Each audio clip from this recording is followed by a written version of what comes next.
জয়নাল ভাই, আরে জয়নাল ভাই, তাড়াতাড়ি বাইরে আসেন মিয়া।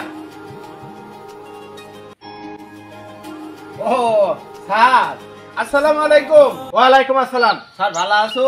এই মিয়া ভালো থাকবার দিছেন? আজকে 4 সপ্তাহ ধরে কিস্তি দেন না। আপনার এই কিস্তির জবাব দিয়ে তাকে আমার ম্যানেজার স্যারের কাছে করা লাগে না? তাড়াতাড়ি কিস্তি নিয়ে আসেন যান। স্যার বসেন,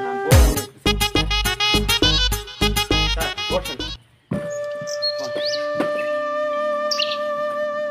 এই শুনেন, এটা যেভাবে সুন্দর করে বসতে দিচ্ছেন, এবার দয়া করে সুন্দর করে এইভাবে কিস্তিটা নিয়ে আসেন, তাহলে আমি খুশি হবো। যান তাড়াতাড়ি যান।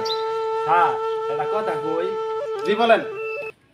কি কমু দুঃখের কথা, আপনাদের কাছ থেকে যে ওই লোন নিয়ে গাড়ি কিনছিলাম না, হ্যাঁ। গাড়িটা নিচে গাছুরে ঘরে নাই খাবার, আমি খুব অভাবের মধ্যে আছি স্যার। এই মিয়া, টাকা নেওয়ার সময় কি এগুলা কথা ছিল?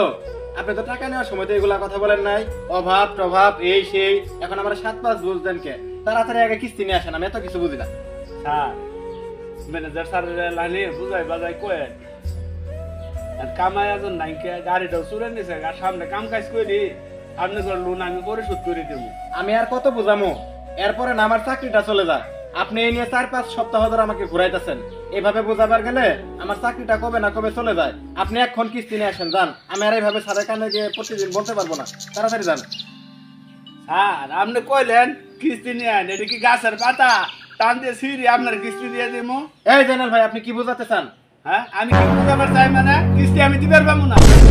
এই আপনি গরম ধ্যান করে। আমি গরম দেহা নাই, গরম আপনি দেখাইতেছেন। আমি যে আপনার বুঝাই বাজাই কইতাছি যে টিয়া টুয়ে নাই, গাড়ি চুরে নিয়ে থাকা কিস্তি কইতে দিকে হ্যাঁ ঘর নাই খাবার, এখন কিন্তু আমার দেওয়ালে পিঠ থেকে গিয়ে থাকা বুঝছো? এই মেয়ে, আপনি কিন্তু অন্যরকম করতেছেন। এই মেয়ে অন্যরকম আমি কি করতেছি? অন্যরকম কিন্তু আপনি করতেছেন, হ্যাঁ। এখন তো অন্যরকম আপনি করতেছেন। আপনি যদি এরকম করেন তাহলে কিন্তু আমি ম্যানেজার স্যারকে এখানে নিয়ে আসবো। নিয়ে আনকে যান, আমরা বাল ম্যানেজার স্যার নিয়ে আনকে, ম্যানেজার স্যার আমার বাল যান যান, আমি ম্যানেজার স্যার ডাকি নিয়ে আনকে। এই জেনারেল ভাই, আপনি কিন্তু আইনের বাইরে কাজ করতেছেন। এই তুই আইন কি বাল্লা বুঝাস? হ্যাঁ তুই আইন কি বাল্লা বুঝাস? আমি কিন্তু এখানে ম্যানেজার স্যারকে নিয়ে আসবো বলেছিলাম। তোর নিয়ে গেছে তোর কোন বাপ আছে? তোর ম্যানেজার স্যারের উপরে যদি বাপ খাওয়া ওরটাই কিনে গেছে, যা কিস্তি দিব না, তুই কি করবে স্যার করিস যা। আইতে ম্যানেজার স্যার